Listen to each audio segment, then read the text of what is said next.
All right, we're joined by Texas head coach Mike White and players Tegan Cavan and Jolie Mitchell. A reminder to please silence your cell phones, and then when you get the mic to ask a question, give your name and media affiliation.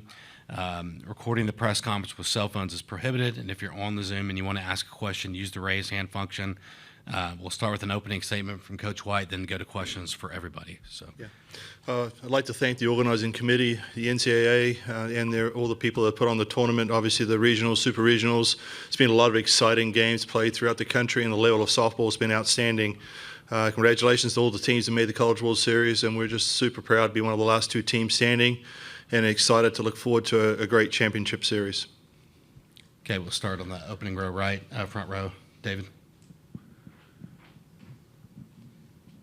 Mike, David Collier from the ABC in Lubbock, Texas. Can you, I guess, go in depth with your relationship with Coach Glasgow and what it means to have both of you playing for a national championship? He mentioned last night his daughter would probably be happy with whoever won a championship this week.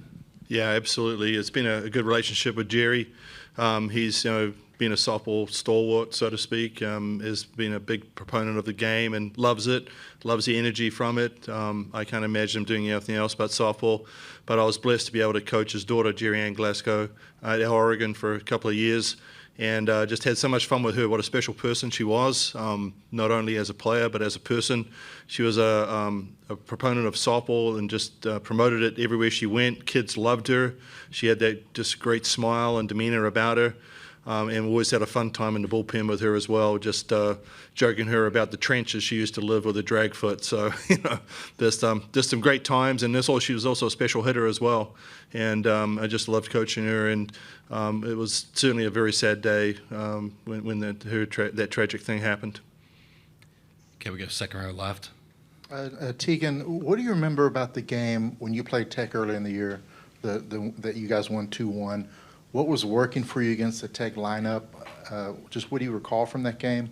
And then, Jolie, what do you recall going against Niga in that game in last year's World Series? Yeah, it was a tough game, long. I think it was 9 innings. It was fun to play it on our field under the lights. It was a good way to start the year. I think we're both different teams now, and I think so. I'll look back on it, but I'm sure scouts have changed a little bit. But it definitely was fun to look back on, and it was a good performance by us and good to get the win out of that one. And so it's fun. I mixed pitches well, and so I think that was what was working the most, just mixing everything. Yeah, I would just say we need to be a little bit more disciplined. I think that sometimes we get ahead of ourselves, and personally myself, I wasn't very disciplined that game. So just going back, watching a little bit of film, it was a dogfight. So it's going to be a dogfight this week too. Just sticking within ourselves, just being disciplined, being on time. Okay, we'll stay second row left, Kirk. Jolie, Kirk Bowles from the Houston Chronicle.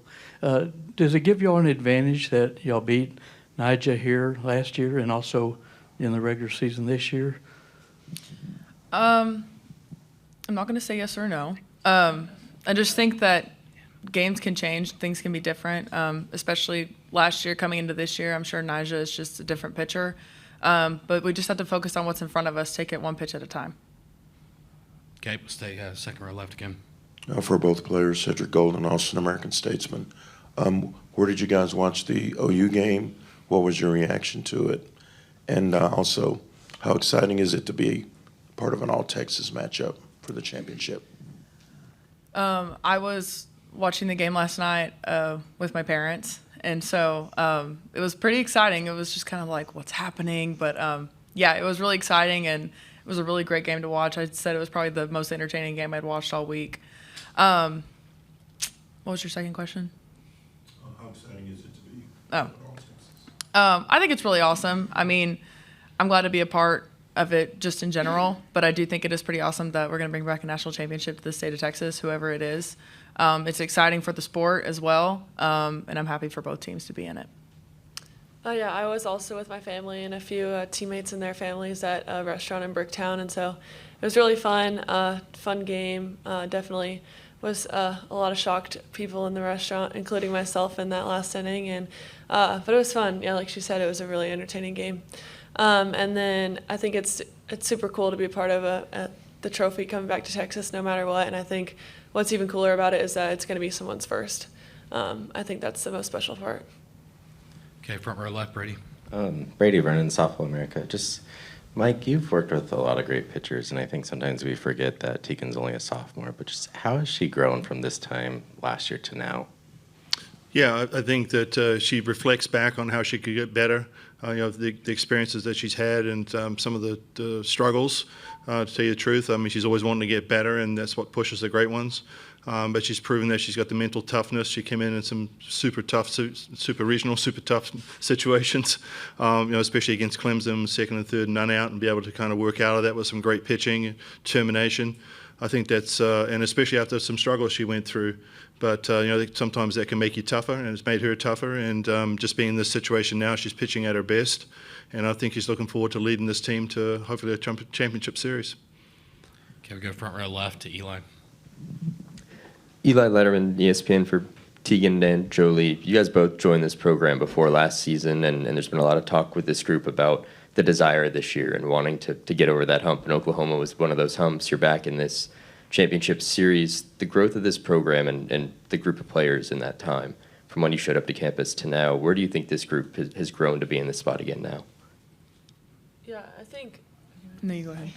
I think we just keep getting better day after day, and I think Coach White always says, like, you might bend but never break, and I think that's been us all season.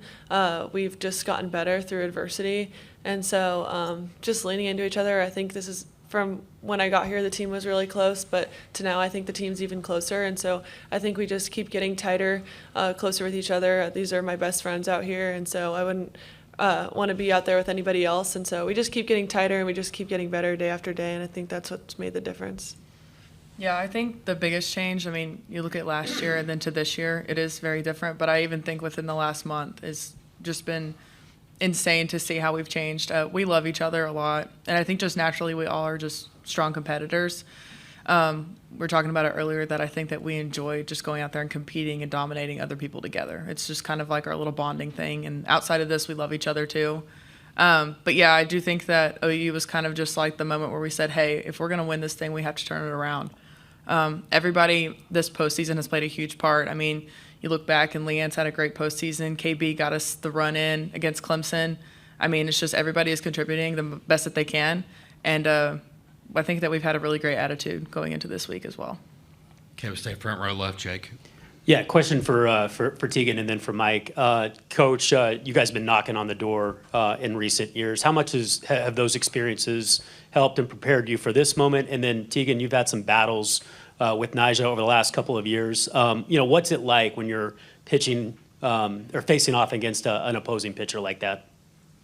Yeah, I mean, you can't ignore that. Obviously, she's going to hold offenses off quite a bit, and so it's always in the back of your mind. I think I just try to take it, and it's obviously fun. It's a challenge, and I like when it's a pitcher's duel.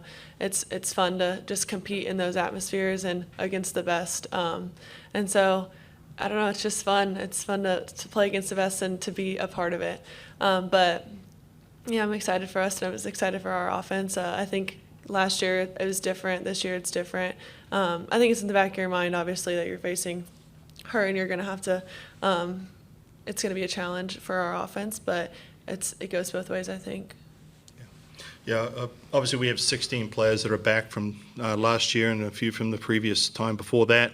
We're hoping we can use that experience, and we'll talk about the fact that if you had an opportunity to tell yourself what it would mean to be in the situation right now, what would you say being in that position, and they have the opportunity right now. And I think it's just to be together, work really hard, and play the best softball we can. The game's not going to know that we've been there before. It's going to reward the team that plays the best, takes the most of the opportunities, and that's what we have to do. Okay, we go second row right. Ryan Campos, CBS Lubbock. Coach White, what has impressed you the most outside of Niga about this Texas Tech team to get to this point of the season? Jerry Glasgow's cunningness. So, he's savvy as a fox. He's been in the game a long time. He's coached a lot of different places. His enthusiasm and joy for the game is great. But also, they have a lot of talent on that program too. He's brought over a lot of players that have experience from Louisiana as well. And they have the blend of speed and power Maybe not as much power as some teams, but you don't have to when you're throwing a .84 ERA out the door at the other team. So, they've got a good blend of determination and spirit, which comes from Jerry. Okay, we go front row left, Brady. Brady Vernon, Softball America. Just, Jolie, you've seen Niga a lot, and we live in a data-central world with analytics and stuff. But what are the conversations like with Steve preparing for her and just maybe trusting some instincts based on previous at-bats? Yeah, I think his biggest focus is just getting the job done. That's kind of his mantra, and he does trust us, and he trusts that we're going to communicate well with each other, especially the way we've been communicating the last month or so.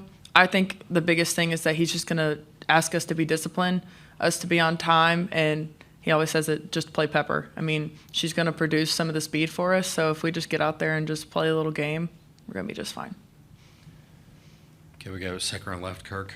To Tegan and Jolie, you said you both watched Oklahoma lose, and it was very entertaining. Are you relieved you're not playing Oklahoma in the championship round?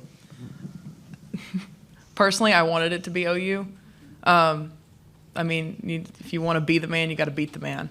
So I'm happy either way, regardless, and I want to win this thing, and I'm ready to go. But I'm happy that we have a challenge right in front of us with Niga. So regardless, it was going to be a tough series. But, yeah, wish it would have been OU, but it's not, and so just got to focus on what's in front of us.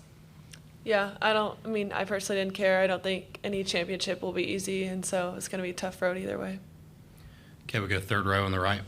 Nathan Geese, Lubbock Avalanche Journal. Mike, you've obviously squared off with Texas Tech plenty in the past, but is there a kind of a situation where none of that really matters because of how different the setting is, how different they are, and everything? Well, I think we're going to find out. It's something you don't know until it happens. But like I've always told the team that the game doesn't know. It's 60 feet turn left, 43 feet pitching distance and a 12-inch ball. It's going to reward the team that plays the best in the moment. And what has ever happened before has happened. All we can do is take our experiences, which we've had plenty the last few years, both good and bad, and use those to our advantage to be able to play against one of the best pitchers in the game right now. Okay, next question will be on Zoom from Eric Lopez. Eric Lopez, D1 softball. For the players, how did playing in last year's championship series, what did you learn from that experience that you hope to apply this time around? I think me personally, kind of just more focusing on myself, not getting caught up in anything external or who we're playing or the name on their chest.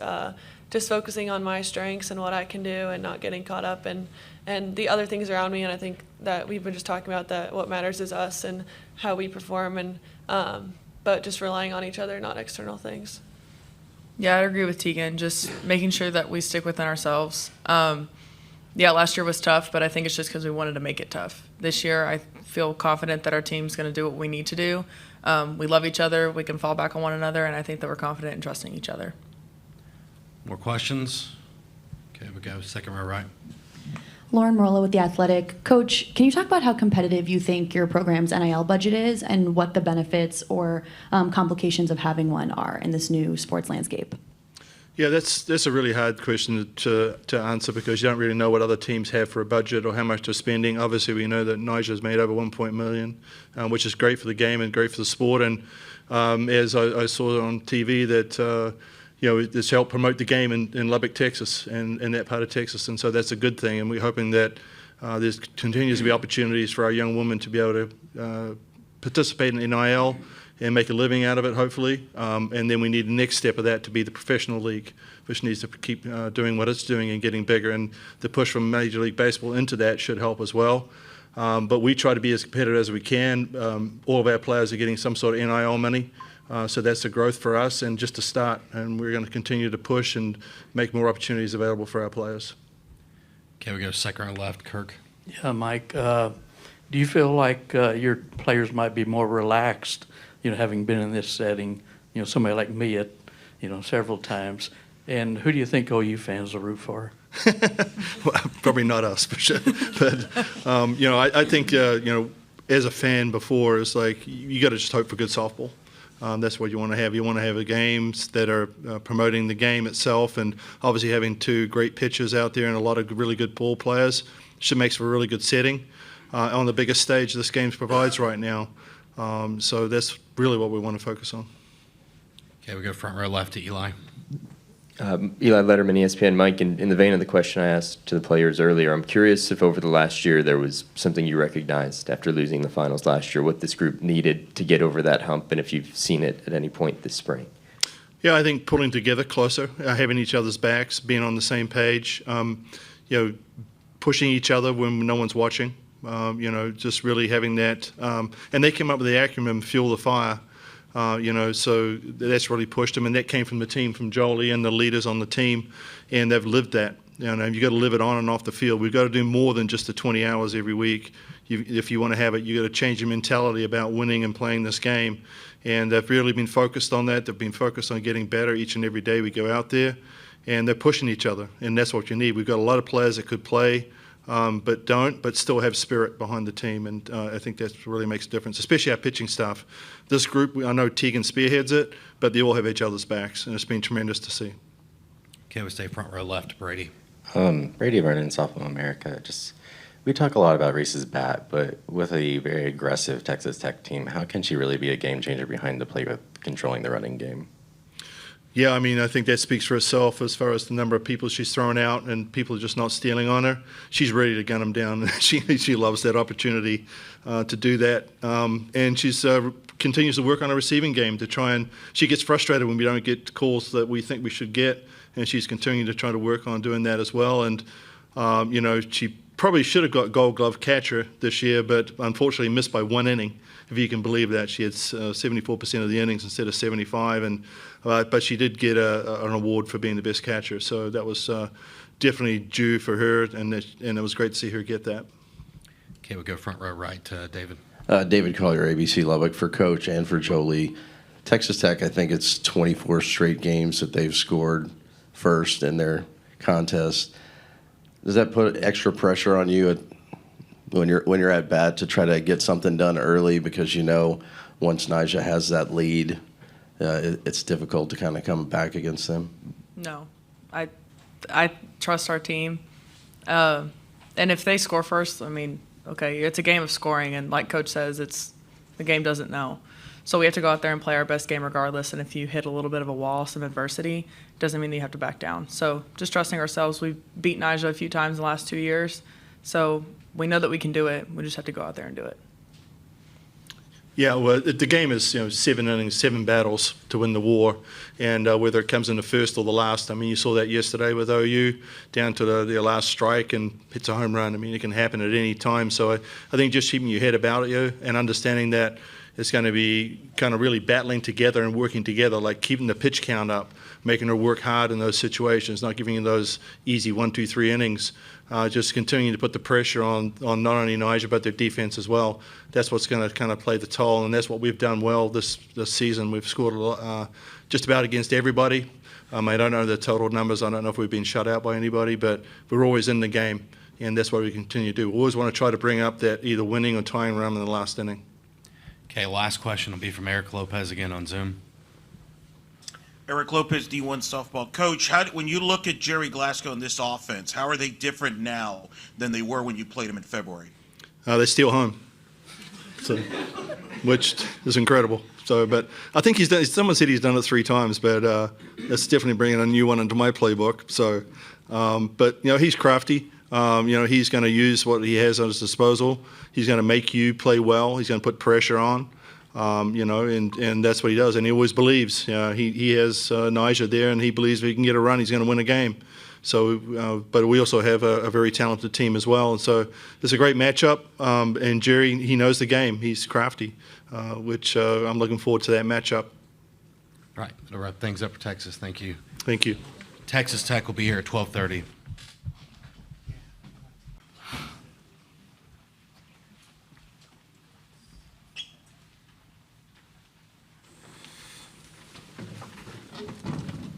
Thank you, Niga. She can do more than pitch. All right, we are joined by Texas Tech head coach Jerry Glasgow and players Nigeria Kennedy, Demi Elder, and Alexa Langoliers. A reminder to please silence your cell phones and then give your name and media affiliation when you get the mic to ask a question. No recording with your cell phone. To get video of the press conference is allowed. Make sure to use the raise hand function when you're on Zoom to ask a question. We'll start with an opening statement from Coach Glasgow and then go to questions for everybody. So if you have an opening statement, feel free. We're just super thrilled, super excited to be here and to be a part of this. The crowds, the excitement and the enthusiasm, the atmosphere of the games has just been unreal, unbelievable. I thought the atmosphere in the game last night was just absolutely amazing. And, somebody asked me if the crowd noise bothered me, and I said, all I noticed it was loud. But I didn't think one time about it being against us or for us. I didn't think that had any effect on the game at all. Other than I thought it created a great atmosphere for a big-time playoff game to have that many people and that bigger crowd. So we're super excited. As far as the final series, I think we're really healthy going into the series. I think we're the healthiest we've been all season. I think we're the most confident we've been all season, and I look forward to seeing the girls go out and play the best ball of the season. Okay, we'll start front row left with Eli. Letterman, ESPN. Alexa, in the backdrop of everything last night, there was obviously a lot of love here. Sam Landry on the other end, all those things. And I'm curious with Coach Glasgow, you followed him to come here. What makes this guy the kind of coach that the players want to play for, that want to follow, that want to be a part of his program? Sorry. In my opinion, Jerry's always just been genuine. Like, you're not going to see a lot of, like, the two different sides of him. I feel like he's always been upfront with you about everything, academics, athletics, real life. Like, he's very honest about stuff, and he's not going to steer you one way or the other. And I've always wanted that in a coach, so. Okay, we'll go front row left again to Jake. Jerry, there was a report yesterday that Niga's been playing on a torn hamstring. Can you confirm that, elaborate on it? And if it is the case, Niga, how have you managed playing through the injury? I've never known exactly because I'm not. I just know it was a really serious injury that was going to take 8 or 9 weeks to get over completely. I was actually told soft tissue injury, and I think I assumed it was the leg or the hamstring, but I really didn't know. Other than the doctors said that, and I talked personally to doctors because I wanted to be sure what we were doing, or to a lead trainer, and I remember him saying that the pitching motion, because it was on her left leg, not her right leg, it wouldn't do further damage to go ahead and pitch. But if it had been on the right leg, he would have to shut her down, and so it was that close. It was really, we were walking on pins and needles for about, a month? There was about a month there where, even like the South Carolina Friday night game, we thought she was going to start, and it didn't feel right, and we had to not start on Friday. And we eliminated all bullpens during the middle of the week, and we eliminated hitting, like actual batting practice. She was taking almost none. For a little over a month period. We didn't talk a lot about it, but it was a significant setback, I think, in her offensive part of her game. But then her pitching part, when you realize as a coach how effective she was every weekend and not going through the normal bullpen procedures or the really hard, bullpens where you work on your spin, you work on your location that you normally would do, and then still have the results that she did to show what a tremendous competitor and what a tremendous talent she was. But yeah, it was a major, really, really serious soft tissue injury, the way I understood it. Niga, when did this happen, and how has it affected you, and how have you managed playing through it? Yeah, it happened in preseason, and honestly, I think the results said it was worse than it was. Like, the paper said it was worse than it was. I think it was okay. So it's overblown a little bit. Yeah. Okay. All right. Okay, we go front row right to David. David Collier, ABC Lubbock. For Coach and Niga, we'll start with you, Coach. You spoke about it some last night, but your relationship can you elaborate on your relationship with Mike White? And then for Niga, what can you learn from your previous meetings with Texas going into this championship series? Coach White, I've known Coach White for a long time because, you know, he's been a significant coach at Oregon, and so I was trying to think I guess I've known him probably since I started coaching at Georgia in 2008, 2009, and then just, you know, a tremendous respect for Coach White. I don't think he's ever lost a regional. What he's done in the postseason, everywhere he goes, he wins. He's extremely intelligent. He's a very highly successful coach, but he's also he gets a lot of his players and he really develops them. And then I got to know him better when Jerry Ann played for him at Oregon. She went out there to play for him and Jimmy Kalidas, Chelsea Spencer. They had a great staff and a great team. She went out there in 2015 and 16 seasons. And, you know, I didn't get to go to very many games, but I watched every game. And I didn't really get to know him because I don't know that I even talked to him maybe over one time or two times in 2 years. But I got to go out there on senior day and I got to go out there on the super regional and watch those games. And, you know, I just know his teams always win. They win. And so then when he came to Texas, I made a point to play there every year. I've taken my team from Louisiana over there every year to Austin. And on this year we went ahead. We went there and played. He was good enough.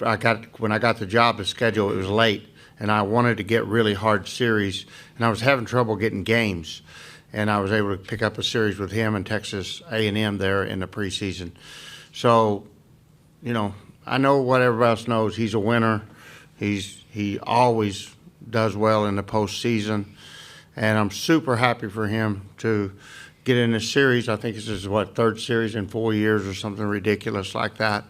And, you know, I think I thought about last night, you know, if Jerry Ann was here and she could talk, I don't know if she'd root for me or White because she loved Whitey. And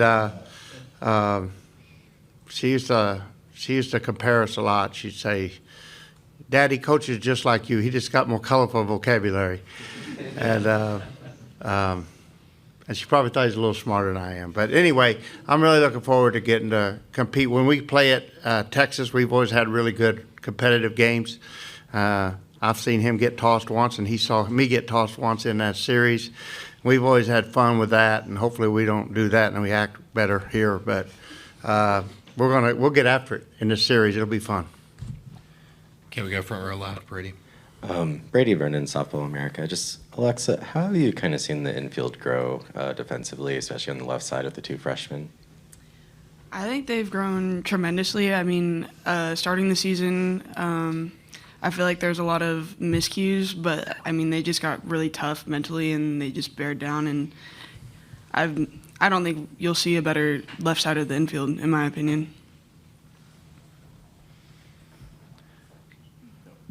Again, for Niga, the experience you have against Texas and how you can take from that going into this series. Yeah, they're a really good offensive team. So just knowing, and obviously they see me in the preseason, but just knowing we're gonna have to change things up, keep the hitters off balance. I think that's something Coach Terra is really good at too. Just knowing what to throw batters and how we can attack their weaknesses, but also playing to my strengths. Okay, we go second row right. Ty Kaplan with the Daily Toreador. Demi, obviously sticking around with this. You, Reagan, and Logan all stuck around. How have you celebrated with them? And then for Alexa, the sisterhood that you kind of built with the other girls from Louisiana, how has that been? Obviously watching Lauren and Maya get that walk-off yesterday. Yeah, I think for me, Reagan and Logan, it's been very special just because we trusted in Coach Glasgow and we stuck with it. But I think the meaning more is just with my teammates, and without Niga, we wouldn't be here. Without the infill, we wouldn't be here. And without the offense we have, we wouldn't be here. So I think just as a team, it's been pretty awesome. I think the sisterhood from Louisiana is just really something special, and being able to expand that into the sisterhood we have now is just amazing. And just seeing the success Lauren and Maya have had this tournament is just awesome. They deserve it, and I love them. Okay, we'll go second row left. Thomas Jones, Austin American-Statesman. Demi and Alexa, the Texas players talked about the challenges of facing Niga. For you guys, Kavon had a lot of success against you on that first game. What was she doing particularly well? What did y'all learn from that game at the plate? And then how do you change your approach?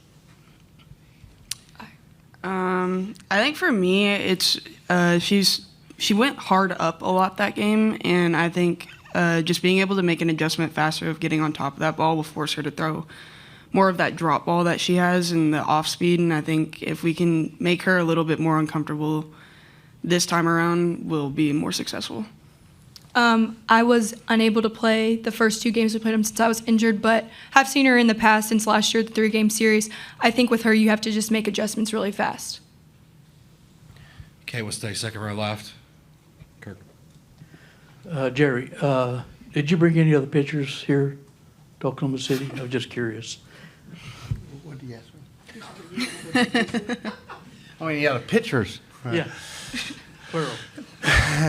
Yeah, we do. They're dying to go, and it's been they've been great. The girls they've been working in the bullpen. Of course, I think they understand the situation, and they obviously are playing with an extremely talented, generational type talent. And Chloe's amazing. She's got tremendous control, and when we put her in, she's going to be sharp. And she's working in the bullpen. Like, she was even sore yesterday just from throwing so much the last few days because she's been down in the bullpen throwing and just staying ready in case something freaky happened. We had an ankle turn or a ball hit Niga or anything that would suddenly occur, that she's got to be ready. And so I thought it was interesting. She said, like, her shoulder was sore from throwing so much.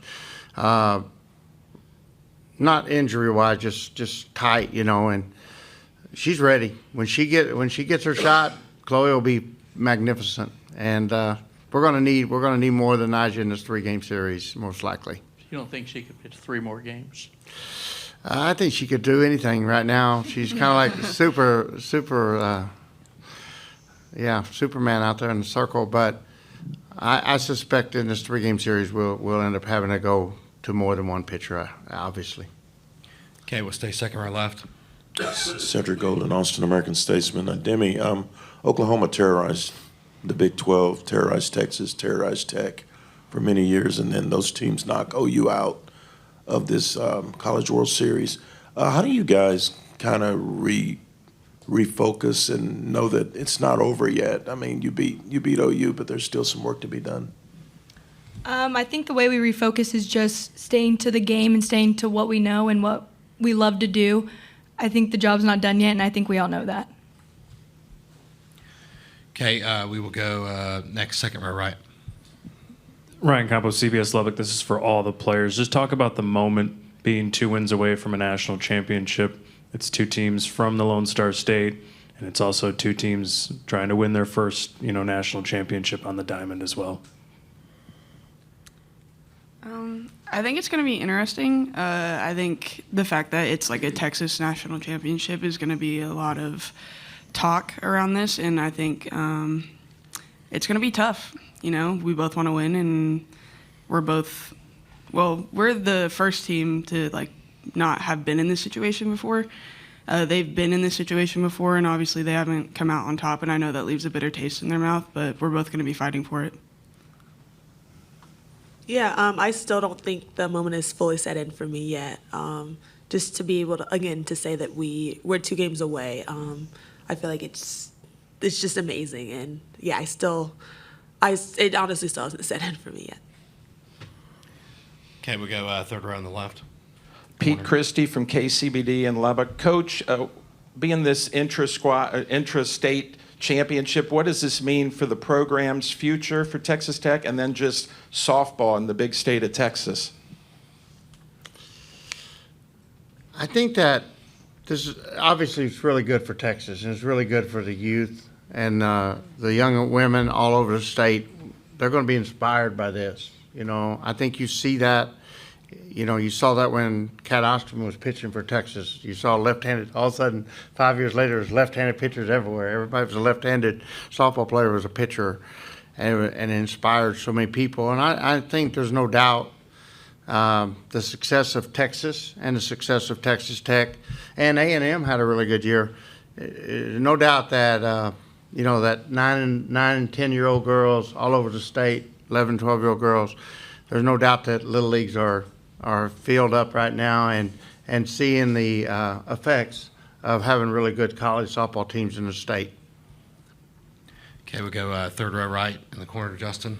Justin McLeod from D1 Softball. Alexa, I saw a TV interview you gave yesterday, I think it was, where you mentioned you didn't think you'd be here.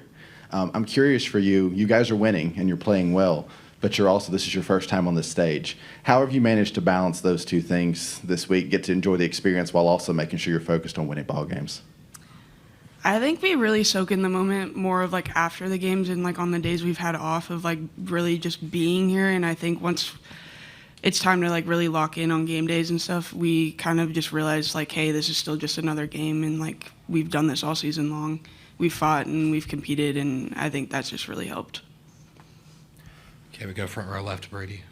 Brady Brennan, Softball America. Just Jerry, Maya has really good numbers against Tegan, and how big is her speed going to play in this kind of series?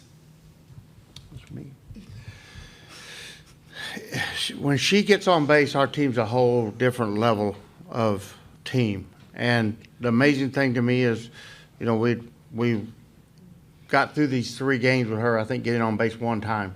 If you'd have told me before we got here we could win 3 games and Maya only get on base 1 time, albeit that was a really important at bat yesterday, I would have probably thought it would be impossible. And I think the law of averages is in our favor, because that kid, she's as consistent can be. If you look over her 3-year career, she's just been a tremendous player for us, and she's a big game player. It's not the stage, it's not the environment, because you go back to the Texas A&M game, you go back to the Texas game early in the year, she's a big game player.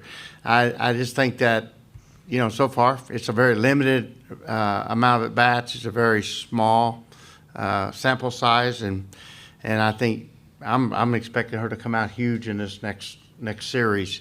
And I want her to, because I want people to see how good she is. I've said all year, I think she's the best center fielder and leadoff hitter in the country, the best defensive center fielder in the country, and I want her to show that. And so far, I don't think she's had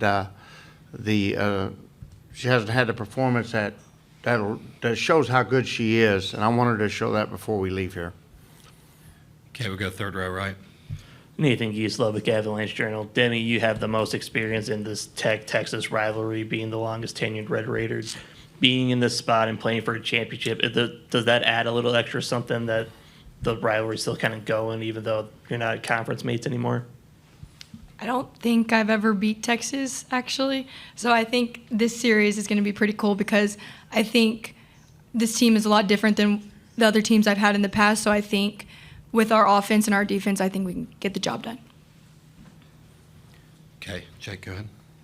Yeah, Jake Trotter, ESPN. Jerry, big picture, what has Niga meant for Texas Tech with the publicity surrounding her NIL deal? What does it mean for college softball going forward? And then what does it say about her that she has delivered on all the expectations that came with her?